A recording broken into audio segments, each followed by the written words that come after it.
श्री कृष्ण भगवद्गीता का छठा अध्याय श्लोक नंबर 44 पूर्वाभ्यासना तेन हेयत हावरौ सौपि सवस्य जिज्ञासुरौपि योगस्य शब्द ब्रह्मावती विद्युते। इसका हिंदी अर्थ वह श्रीमान के घर में जन्म लेने वाला योग भ्रष्ट मनुष्य भोगों में परवश होता हुआ भी उस पहले मनुष्य के जन्म किए हुए अभ्यास के कारण ही परमात्मा की तरफ खींच जाता है, क्योंकि योग का जिज्ञासा भी वेदों में कहे हुए सकाम कर्मों का अतिक्रमण कर जाता है।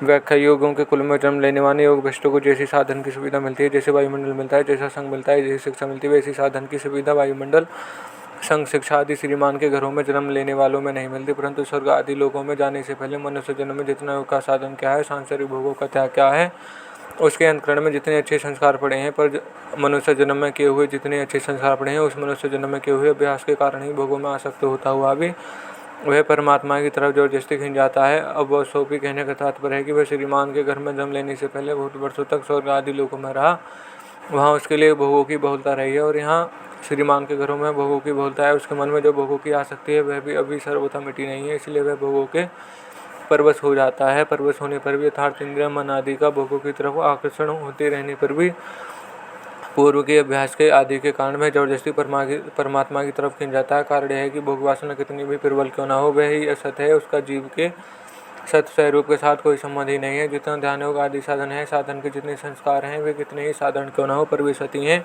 वे सभी जीवों के सत स्वरूप के अनुकूल हैं, इसलिए वे संसार भोगों के परवश को योग भ्रष्ट को भीतर से खींचकर परमात्मा की तरफ लगा ही देते हैं।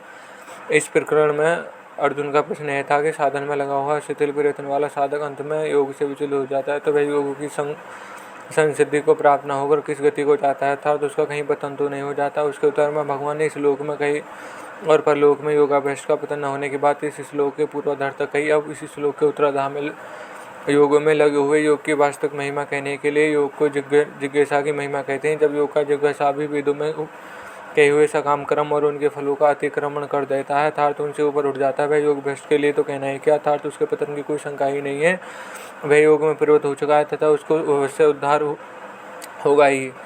यहाँ जिज्ञास रूपी योग से पदों का अर्थ होता है कि जो अभी योग भ्रष्ट भी नहीं हुआ और योग में परिवर्तित भी नहीं है, परंतु जो योग को महत्व देता है और उसको प्राप्त करना चाहता है, ऐसे योग का जिज्ञासा भी शब्द ब्रह्म का अर्थात वेदों के सकाम कर्म के भाग का अतिक्रमण कर जाता है।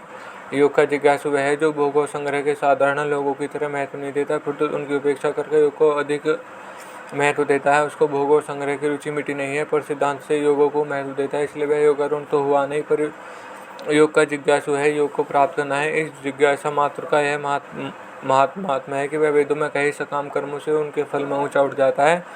इससे सिद्ध हुआ कि जो यहाँ के भोगों को और संग्रह की रुचि सर्वथा मिटा न सके और तत्परता से योग में भी ना लगा सके, उसकी भी इतनी महत्ता तो फिर योग भ्रष्ट के विषय में कहना ही क्या। ऐसी ही बात भगवान ने दूसरे अध्याय के 40वें श्लोक में कही कि योग का आरंभ भी नष्ट नहीं होता और उसका थोड़ा सा भी अनुष्ठान महान भय से रक्षा कर लेता था, कल्याण कर देता है। फिर जो योग में परिवर्तित हो चुका है उसका पतन कैसे हो सकता है, उसका तो कल्याण होगा ही, इसमें निसंदेह नहीं है। पहला योग भ्रष्ट बहुत विशेषता वाले मनुष्य का नाम है। कैसी विशेषता कि मनुष्य हजारों और हजारों में कोई एक सिद्धि के लिए यत्न करता है तथा सिद्धि के लिए यत्न करने वाला ही योग भ्रष्ट होता है। योग में लगने वाले की बड़ी महिमा है। इस योग का जिज्ञासा भी शब्द ब्रह्म का अतिक्रमण कर जाता है, अर्थात ऊंचे से ऊंचे ब्रह्मलोक आदि लोकों में उसकी यह रुचि हो जाती है। कारण है कि ब्रह्मलोक आदि सब लोग पुनरावर्ती हैं और वह अनुपुनरावर्ती चाहता है, तो यह योग की जिज्ञासा मात्र होने की इतनी महिमा तो योग भ्रष्ट की भी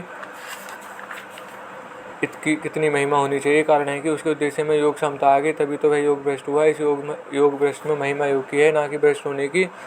जैसे कोई आचार्य की परीक्षा में फेल हो गया तो वह क्या शास्त्रीय माध्यम की परीक्षा में पास होने वाला नीचा होगा, नहीं होगा। ऐसे ही योग भ्रष्ट हो गया तो वह सकाम भाव से बड़े बड़े यज्ञ दान तप आदि करने वाले नीचा नहीं होता, फिर तो श्रेष्ठ होता है। कारण है कि उसका उद्देश्य क्षमता हो गया। बड़े बड़े यज्ञ से दान तपस्या आदि करने वाले लोगों को बड़ा मानते हैं, पर वास्तव में बड़ा वही है जिसका उद्देश्य क्षमता का है। क्षमता का उद्देश्य वाला शब्द ब्रह्म का भी अतिक्रमण कर जाता है।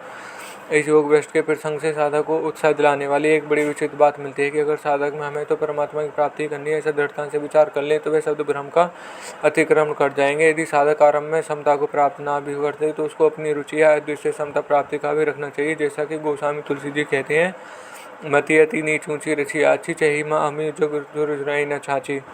तात्पर्य है कि साधक जैसा चाहे वह उसका रुचि उद्देश्य सदैव ऊंचा रहना चाहिए। साधक की रुचि या उद्देश्य पूर्वक जितनी लगन तेज तीव्र होगी उतनी उसके उद्देश्य की सिद्धि होगी। भगवान का स्वभाव है कि वह यह नहीं देखते कि साधक करता क्या है, परंतु यह देखते हैं कि साधक चाहता क्या है। रीजत जाम जनी जनकी रहित ना प्रभु चित को चुक किए कि करत सुरति से बार हुए कि एक एक प्रजा रक्षक संत रोज मंदिर में जाया करते थे। एक दिन वे मंदिर गए, तब किसी ने पूछा कि आप किस लिए आते हैं? संत ने उत्तर दिया कि दर्शन करने के लिए आता हूँ। उसने कहा कि आप तो दिखाई ही नहीं देता। संत बोले, मुझे दिखाई नहीं देता तो क्या भगवान भी दिखाई नहीं देता? मैं उन्हें नहीं देखता पर वे मुझे देखते हैं, बस इसलिए मेरा काम बन जाएगा। इस तरह समता को प्राप्त भले ही ना कर सकें, फिर भी हमारी रुचि या उद्देश्य समता ही रहना चाहिए, जिसको भगवान देखते हैं। अतः हमारा काम जरूर बन जाएगा। परिशिष्ट भाव सांसारिक पुण्य तो पाप की अपेक्षा से है, पर भगवान के संबंध से होने वाला पुण्य विलक्षण है। इसलिए सांसारिक पुण्य मनुष्य वाले भगवान में नहीं लगता, पर भगवत संबंधी पुण्य मनुष्य को भगवान में ही लगाता, पर पुण्य फल लेकर नष्ट नहीं होता। सांसारिक कामना का त्याग करना और भगवान की तरफ लगना दोनों ही भगवत संबंधी पुण्य है।